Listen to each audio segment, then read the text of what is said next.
18 de diciembre, Evangelio de San Mateo 1, 18-24, del libro Vida y Ministerio de Jesús de Nazaret, del padre José Luis Martín Descalzo. La sombra de José. La fábula es hermosa, pero tendremos que olvidarla para tratar de acercarnos a la realidad. Y la realidad es que en el Evangelio rodea su figura de sombra y de humildad y de silencio y se le adivina más que se le ve. Nada sabemos de su patria. Algunos exegetas se inclinan en señalar lo que es de Belén, otros de Nazaret. De Belén descendía posiblemente sus antepasados. Nada sabemos tampoco de su edad. José los pintan y siguen a la leyenda lo prefieren adulto o anciano.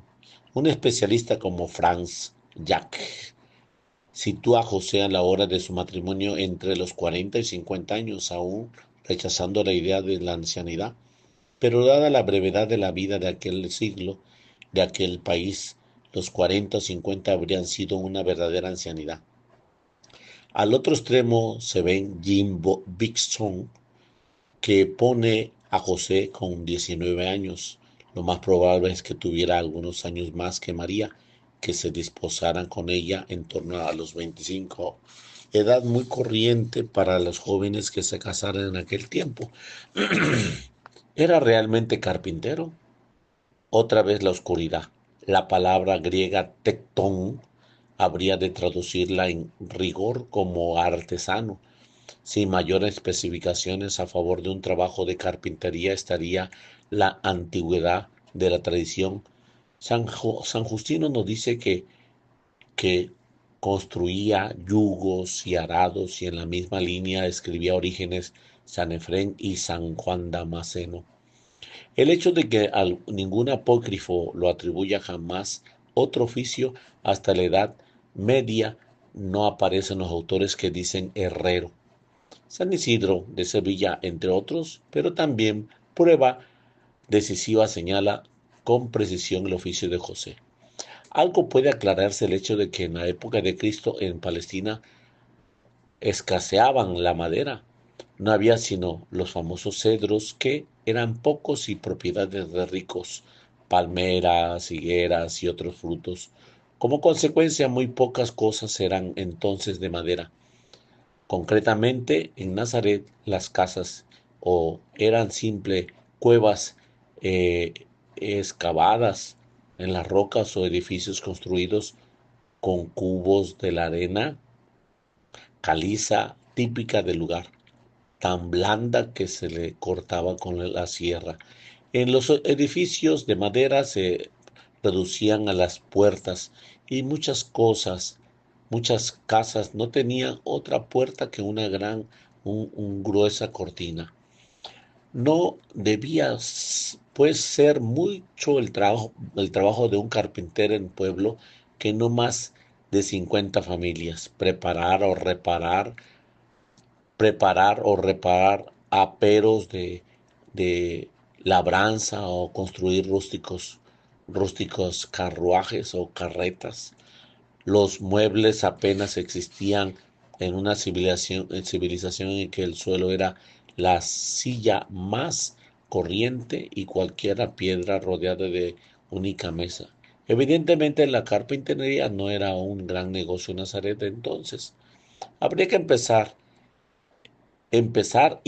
a pensar que la verdadera profesión de José era lo que actualmente denominaban la chapuza. Lo hacen pensar que sus trabajos eran encargos eventuales que consistían en reparar hoy un tejado, mañana arreglar una carruaje o carreta pesada, en recompensar un yugo o un arado. Solo dos cosas son ciertas, que trabajaba humildemente para ganar la vida y se la ganaba más bien, se la ganaba más bien mal que bien. Este es el hombre de Dios, elige para casarse con la madre del esperado. Y lo primero que el evangelista nos dice es que María estaba desposada con él y que antes de que vivieran juntos ella apareció en estado. Nos encontramos ya aquí con la primera sorpresa. ¿Cómo es que estando desposados no había comenzado a convivir? Tenemos que acudir a las costumbres de la época para aclarar el problema. El matrimonio en Palestina de aquel tiempo se celebraba dos etapas, el kiddushin o compromiso o el nisyun o matrimonio propiamente tal. Como es habitual en muchos pueblos orientales, son los padres o tutores quienes eligen el esposo o la esposa a quienes concierne el matrimonio sin que la voluntad de los contrayentes intervenga apenas para nada. María y José se conocerían sin duda, todos se conocen en un pueblito de 50 casas, pero apenas intervinieron en el negocio y usó la palabra negocio porque es la que esto trata de matrimonio. El matrimonio parecía. Los padres o tutores de los futuros desposados entablaban contacto, discutían, regateaban, acordaban. Ambas familias procuraban sacar lo más posible para el futuro de sus hijos, pero no parece que en este caso hubiera mucho que discutir. José pudo aportar sus dos manos jóvenes y tal vez como máximo su ápero de trabajo. María, aparte de su pureza y de su alegría, podría como máximo alguna ropa y muebles u utensilios domésticos. Los tratos preliminares concluían con la ceremonia de los desposorios que se celebraban en la casa de la novia. Amigos y vecinos servían de testigos en ese compromiso que en rigor tenía toda la solidez jurídica en un verdadero matrimonio. He aquí que tú eres mi prometida, decía el hombre a la mujer, mientras deslizaba en sus manos la moneda que simbolizaba las aras. Y he aquí que tú eres mi prometida, respondía la mujer. Mi prometido, respondía la mujer, que que pasaba a ser esposa del pleno derecho. Con el nombre de esposa de fulano se conocía desde entonces y así el novio moría, y si el novio moría antes de realizarse el verdadero matrimonio, recibiría el nombre de viuda. La separación solo es un complicado divorcio, podría realizarse. Los desposorios eran pues un verdadero matrimonio. Tras ellos podían tener los novios relaciones íntimas y fruto de estas relaciones no eran consideradas ilegítimas, sino bien en Galilea la costumbre era de manera de la pureza hasta al contraer al final el verdadero matrimonio. Esta solía realizarse un año después y era una hermosa fiesta. Un miércoles, día equidistante entre dos sábados. El novio se dirige a la caída de la tarde hacia la casa de la prometida, llevando del rosal un borriquillo ricamente enjaceado. La gente se asomaba a la puerta y en las grandes ciudades se agolpaban en las ventanas. En su casa esperaba la novia rodeada de sus amigas, todas de sus lámparas encendidas, y la novia vestida de púrpura, ajustada de vestido con un cinturón nupcial de las vísperas que le había regalado el novio. Perfumada con un ungüento precioso lucía la muchacha todas sus joyas, brazaletes de oro, plata y en muñecas y tobillos, pendientes preciosos. La mujer recibía al hombre con los ojos abajo. Esta la acomodaba sobre el asno que luego conduciría de la brida. En el camino, grupos de niños arrojaban flores sobre las desposadas, sonaban flautas y timbales, y sobre la cabeza de los novios los amigos agitaban el arco de las palmas y ramos de olivo, cantaban por las calles a la novia, en el canto hablaban a sus amigos de su felicidad.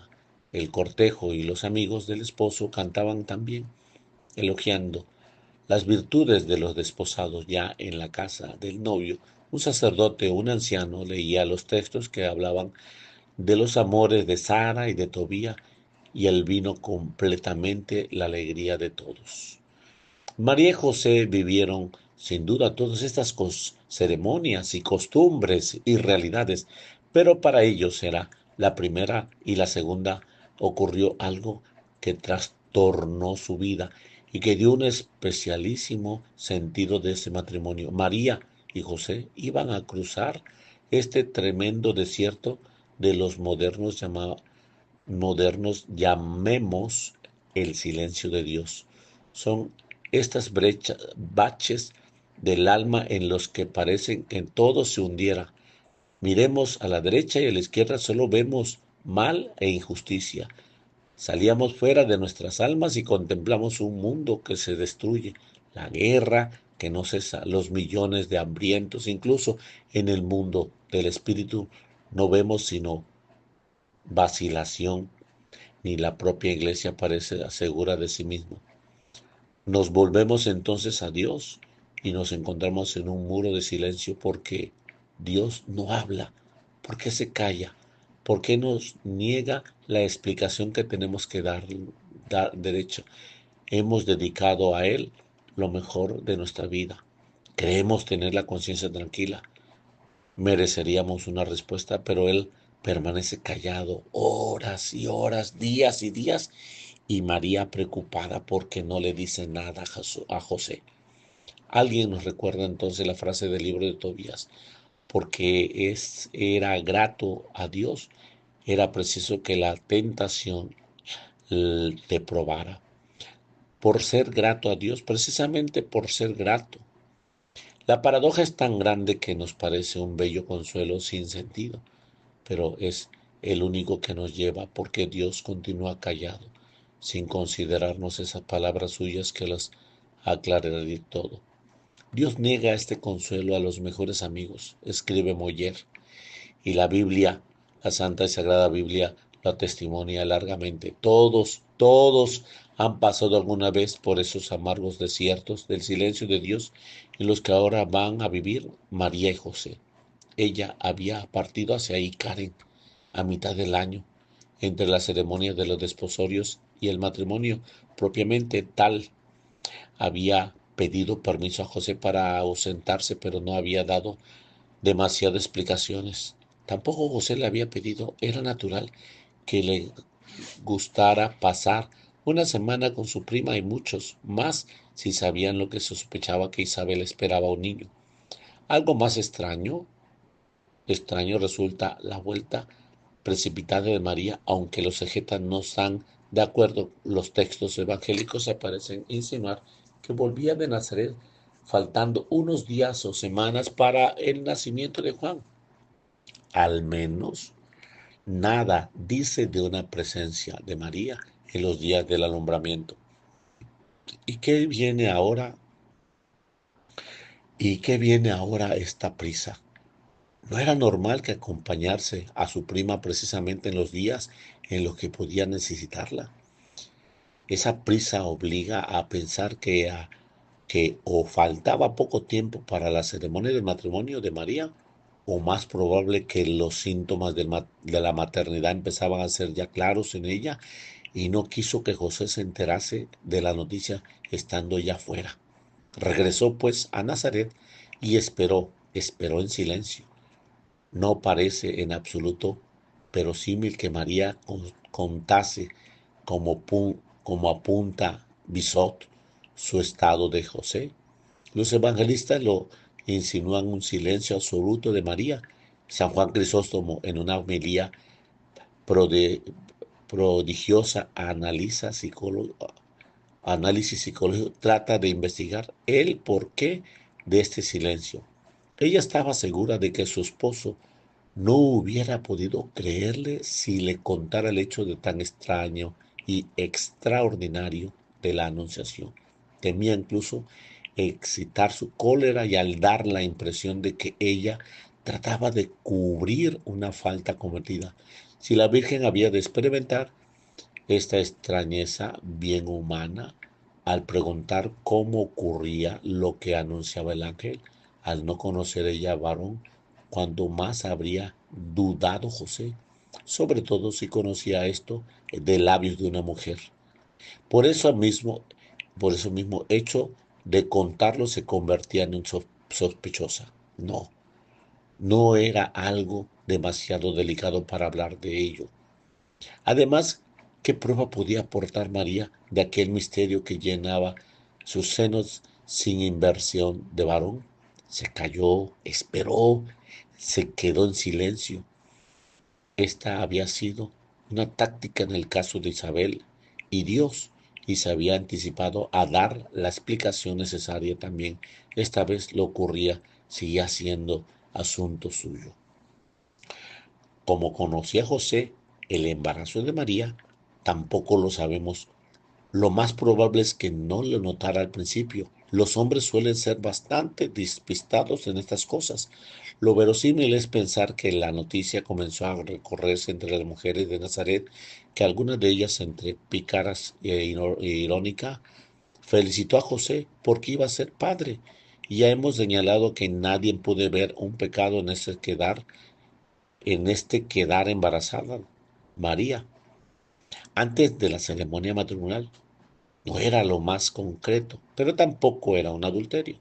Nadie se arriesgaría, pues a la, nadie se rasgaría pues las vestiduras, pues no faltaría por comentarios picantes. En un pueblo diminuto, el embarazo de María era una noticia enorme y durante días no se hablaría de otra cosa en las 50 casas. Pero José, que sabía que entre él y María no había existido contacto carnal alguno, la noticia tuvo que ser una catástrofe interior. Al principio no pudo creerlo, pero luego los signos de la maternidad próxima empezaron a ser evidentes. No reaccionó con cólera, sino con una total desconcierto. La reacción normal de estos casos es el estallido de los celos, pero José no conocía esta pasión en el que los libros sagrados le describen, impecable y dura como el infierno. Celoso es un ser furioso, no perdonará hasta el día de la venganza. En José no hay ni sombra de deseo de venganza, solo anonadamiento. No puede creer, no quiere creer lo que ve en sus ojos. ¿Creyó José en la culpabilidad de su esposa? San Agustín, con simple realismo, dice que si la juzgó adúltera. En la misma línea se sitúan no pocos padres de la Iglesia y algunos biógrafos, pero la reacción posterior de José está llena de ternura que no parece admitir ese pensamiento. Lo más probable es que José pensara que María había sido violada durante aquel viaje de Aicaren porque era muchos kilómetros sola la joven. Probablemente se echó a sí mismo la culpa por no haberla acompañado. Viajar en aquel tiempo era siempre peligroso, más aún tan lejos. Los caminos estaban llenos de bandoleros y cualquiera pandilla y desalmado podía haber forzado a su pequeña esposa. Esto explicaría mucho mejor el silencio que ella se encerraba. Y por otro lado, los misterios de la serenidad de María de desconcertaba y no hubiera estado así de haber sido culpable de su embarazo. Se hubiera precipitado en tejer complicadas historias, en no defender era su mejor defensa. Pudo sospechar José que aquel embarazo viniera de Dios. Algunos historiadores así lo afirman, y no falta quien crea que era sospechoso. En lo que había de temblar a José por la humildad, el aplomo y la seguridad de María. José tenía temor de Dios mirarla a María en una sola pieza. Del libro Vida y Misterio de Jesús de Nazaret, del padre José Luis Martín Descalzo, 18 de diciembre, en nombre del Padre, del Hijo, del Espíritu Santo. Amén.